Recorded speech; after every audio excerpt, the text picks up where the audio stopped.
3부 금 변치 않는 기도를 담다에서는 조선전기 불교 미술의 다채로운 모습을 다룹니다. 불교는 우리나라에 전해진 후 오랫동안 사람들의 정신세계에 영향을 미친 사유체계로서 존재했습니다. 조선이라는 새로운 나라가 유교 정치 이념을 선택해서 건국되었지만 오랜 세월 동안 사람들의 심성에 영향을 미쳤던 불교는 하루아침에 사라질 수 없었습니다. 왕실 가족부터 사대부, 백성들에 이르기까지 불교는 조선 사람들의 마음을 수평적으로 연결하는 신앙으로서 존재했습니다. 마치 그 자신의 표면을 장식한 금과 같이 사람들의 변치 않은 기도를 담은 불교 미술을 소개합니다. 조선은 공적인 영역에서 경제적, 사회적으로는 불교의 위치를 제한했지만 사적인 영역에서 사람들의 신앙으로서의 불교는 여전히 강력한 힘을 가지고 있었습니다. 이를 단적으로 보여주는 예가 왕실의 불교 신앙과 불교 미술의 조성이었습니다. 조선 왕실의 구성원은 유교 국가를 이끄는 주체로서 사회 전반의 유교 질서를 확립하기 위해 노력했습니다. 그러나 개인적인 기도의 차원에서는 불교에 여전히 의지하는 모습을 보였습니다. 특히 가족의 죽음을 맞았을 때, 큰 병이 들었을 때, 아들을 얻기를 바랄 때 등 지극히 인간적이고 본능적인 바람들이 이에 해당했습니다. 왕실 가족들이 발원한 미술품들은 당시 도화서에 고용된 화원이나 장인이 만들었고 비단과 금동 등 가장 좋은 재료를 사용한 것이었습니다. 그 시대에 동원할 수 있는 최고의 예술적 성취가 반영되었던 이 작품들은 조선 전기 불교 미술을 이끌었고 그 이후까지도 영향을 미쳤습니다. 석가모니 부처의 생애를 그린 석가탄생도와 석가출가도는 서로 유사한 크기와 구도를 보여 원래 한 세트의 그림으로 추정됩니다. 두 그림은 세밀한 표현과 부분적으로 금을 사용한 기법 등에서 왕실 발원 작품으로 보입니다. 석가모니 부처의 탄생과 출가 전후의 여러 장면을 한 화면에 그렸습니다. 특히 석가탄생도는 1446년 왕실에서 지어 간행한 석보상절의 변상도와 거의 같은 구도와 표현을 보입니다. 석보상절은 세종비 소원왕후가 세상을 떠난 뒤에 아들 수양대군이 어머니의 극락왕생을 기원하며 지은 석가모니 부처의 일대기입니다. 뿐만 아니라 소원왕후의 추모를 위해 팔상도를 그려 걸었다는 기록이 있는 점에서도 조선 전기에는 이러한 석가팔상도의 조성이 죽은 이에 대한 추모의 의미를 담았던 것을 알 수 있습니다. 조선 전기 왕실에서 가장 열렬했던 불교 신자로는 세종의 형 효령대군을 들 수 있습니다. 효령대군은 사찰을 중건하고 불상을 조성하고 또 경전을 베껴 쓰거나 새로 간행하는 등 다방면에서 불교 미술을 후원했습니다. 흑석사 목조 아미타 열애좌상은 효령대군과 의빈 권씨 등 왕실 여성들이 함께 발원해서 왕실 가족들이 장수하고 전쟁이 사라지며 나라가 평안하기를 바라는 마음을 담았습니다. 이 불상은 관음보살, 지장보살과 함께 삼존상으로 만들어졌습니다. 허리가 약간 긴 날씬한 비례와 가느다란 이목구비에서는 조선 초 명나라에서 들어온 티베트계 불교 미술의 흔적이 엿보입니다. 이 불상은 상 내부에서 발견된 발원문의 기록에 도화서 소속 장인 이중선 등 9명이 함께 만들었다고 적혀 있습니다.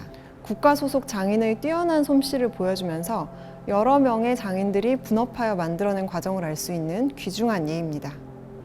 조선 전기 왕실 발원 불교 미술품의 중요한 후원자로 여성들의 역할을 빼놓을 수 없습니다. 조선의 유교화가 진행되면서 왕, 대군 등 남성들의 후원이 표면적으로 사라지기 시작했는데 왕실 여성들은 주요한 후원자의 위치를 차지했습니다. 왕실 여성들이 출가하여 머무르는 등 깊은 관계가 있었던 수종사의 8각 5층 석탑에서는 성종의 후군들이 발원하여 모신 불감과 불상이 발견되었습니다.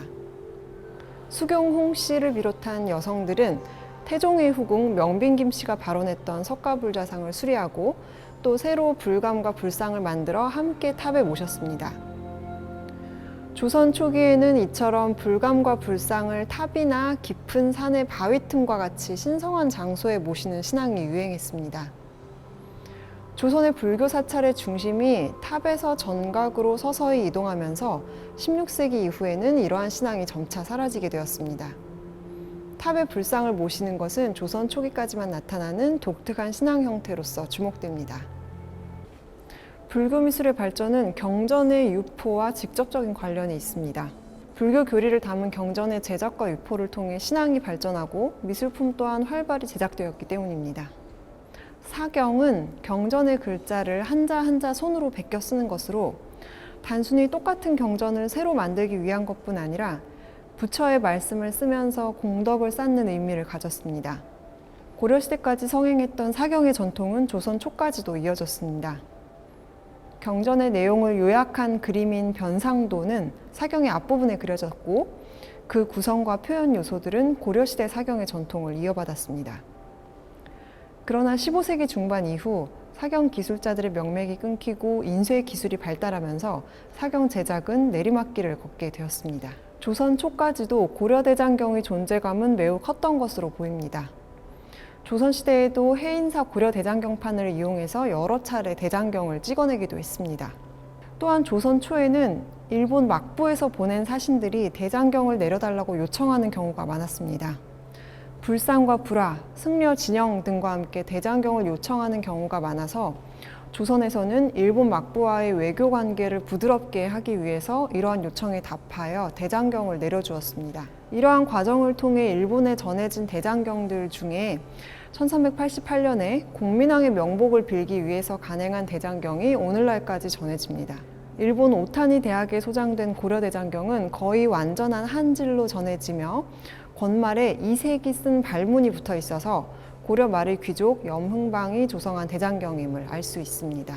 불교 경전이 조선 초의 정치와 외교 관계에도 적극적으로 활용된 예를 보여줍니다. 조선 15세기에는 왕실과 관청에서 불교 경전을 간행했습니다. 특히 불교를 깊이 믿었던 세종과 세조 때에는 왕이 직접 짓고 교정한 경전들이 간행되었습니다. 세종이 세상을 떠난 왕비의 명복을 빌며 지었던 월인청강지곡은 최초로 훈민정음으로 지어진 불교 가사입니다. 또 세조는 경전 간행을 위해서 간경도감이라는 관청을 세우기도 했습니다. 여기에는 세조 자신과 며느리인 수빈한 씨, 또 많은 학자들이 참여했습니다. 간경도감에서는 한문으로 된 의천의 교장을 교정해서 간행하기도 하고 당시에 새로 만들어진 문자인 훈민정음으로 경전을 번역하기도 했습니다. 왕실의 여성들도 가족의 명복을 빌거나 공덕을 쌓기 위해 경전을 만들었습니다. 이들은 특히 실제로 사찰에서 불교 의식을 할 때 사용하기 위한 의식집을 훈민정음으로 번역해서 펴내기도 했습니다. 이처럼 15세기에 왕실과 관청에서 펴낸 경전 의식집들은 전국 각지의 사찰로 퍼져나가서 복간에 복간을 거듭하면서 널리 영향을 미쳤습니다. 16세기 이후에는 출판 문화가 발전하면서 전국의 사찰에서 폭발적으로 경전이 간행되기 시작합니다. 사찰에서는 기도와 학습, 불교의식 등 실제로 필요한 책들을 펴냈는데 이때의 왕실 발원 경전들이 중요한 저본이 되었습니다. 조선사회의 유교화가 진행되면서 불교는 그동안 가지고 있던 경제적, 사회적 위치를 점차 상실해 갔습니다. 16세기에 들어서면 왕실에서도 불교의식을 공식적으로 폐지했고 불교 종파와 승려의 지위에 대한 제도가 사라지면서 불교는 거의 방임 상태에 놓이게 되었습니다. 그러나 이는 역으로 제도권 밖에서의 자유로운 성장을 가능케 하는 것이기도 했습니다. 국가와 왕실이 이끄는 불교가 아닌 전국 각지의 사찰과 승려, 신도가 자발적으로 꾸려가는 불교의 시대였습니다. 사찰에서 만들어지는 불교 미술은 더 이상 국제적인 유행 안에 있거나 혹은 도화서 화원의 솜씨를 보이거나 가장 좋은 재료로 만들어지지는 못했습니다. 그러나 당시 사람들의 마음에 가닿는 가장 고귀한 부처를 조성하는 행위는 변함없이 이어져 왔습니다. 지방 사찰에서 조성한 뛰어난 불상의 예로 경주 기림사 건칠 관음보살 왕가상이 있습니다. 대좌 아랫부분에 쓰여진 기록에서 태내 군수를 지낸 이원림이라는 인물이 발원한 사실을 알 수 있습니다. 건칠은 흙으로 먼저 상을 만든 뒤에 표면에 삼배와 오칠을 겹겹이 더하고 속을 긁어내서 비우는 기법입니다. 가볍고 견고하며 섬세한 표현이 가능하지만 재료가 되는 옷을 구하기 어렵고 다루기 어려워서 많이 만들어지진 않았습니다. 경주 인근의 관리 출신 발원자의 조성으로 이처럼 뛰어난 건칠상이 조성되었다는 점에서 지방 사찰과 후원자의 경제력 및 예술적 수준을 짐작할 수 있습니다. 16세기에 들어서면 금동불의 조성이 거의 눈에 띄지 않고 흙, 나무, 돌 등 비교적 구하기 쉽고 다루기 쉬운 재료들로 불상이 조성되었습니다. 특히 나무를 조립한 후에 표면에 흙을 발라 섬세한 조각을 하거나 흙으로 전체를 만든 상의 비율이 높아집니다. 이러한 특징들은 임진왜란 이후 조선 후기에도 그대로 계승되어 소조와 목조상이 불교 조각의 주요 재료로 부상하게 되었습니다.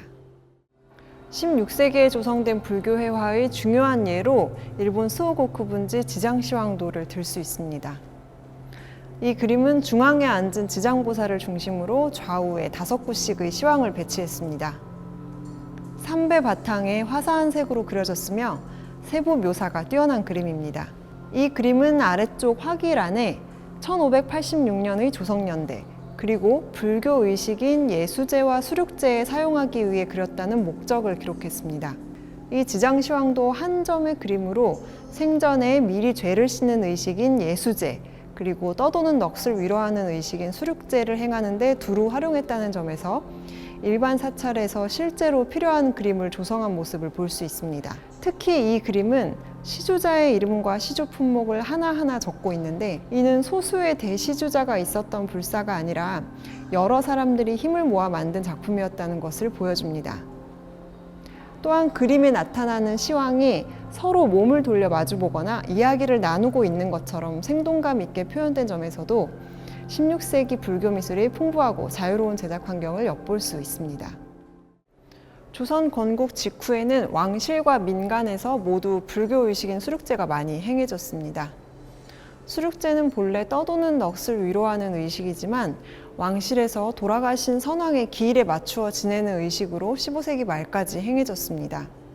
그러나 조선사회의 유교화가 진행되면서 왕실에서도 더 이상 불교식 기신제를 지내지 않게 되고 15세기 말경에 왕실의 수륙제는 폐지되기에 이릅니다. 그러나 이후에 수륙제가 민간 사찰을 중심으로 활발하게 행해지면서 여기에 필요한 의식집이 많이 간행되었고, 의식에 사용하기 위한 삼장보살도, 감로도 등 그림이 많이 그려지게 됩니다. 감로도는 조선에서 나타난 독특한 의식용 그림입니다. 의식의 목적과 절차, 의식 모습, 결과를 한 화면에 모두 담고 있습니다. 화면에는 수륙제를 위해 차린 의식단과 기도하는 사람들의 모습, 의식을 집전하는 승려들이 경전을 읽고 발화를 치는 모습, 의식 공간에 내려오는 부처와 보살, 또 이 의식으로 구원받는 악귀와 위험에 빠진 사람들의 모습이 함께 그려져 있습니다. 글을 모르는 사람들까지도 이 그림을 통해서 의식의 목적과 결과를 이해할 수 있었을 것입니다. 평범한 사람들을 위한 조선 불교는 이러한 과정으로 발전해 갔습니다. 16세기에 나타나기 시작한 의식용 그림인 삼장보살도와 감로도 등은 17세기 이후에 크게 유행해서 조선 후기 불교 회화의 중요한 요소가 되었습니다.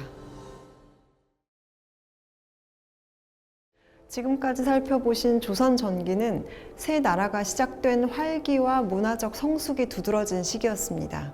이러한 문화적 발전의 산물로서 새로운 문자인 훈민정음이 만들어지기에 이릅니다.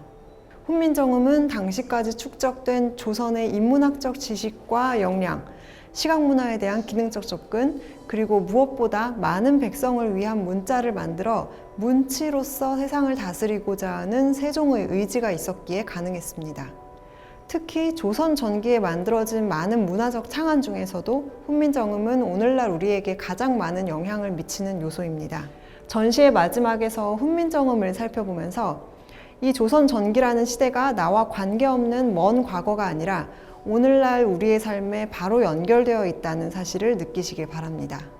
특별전 새나라 새미술 조선전기 미술대전 해설을 함께 해주셔서 감사합니다.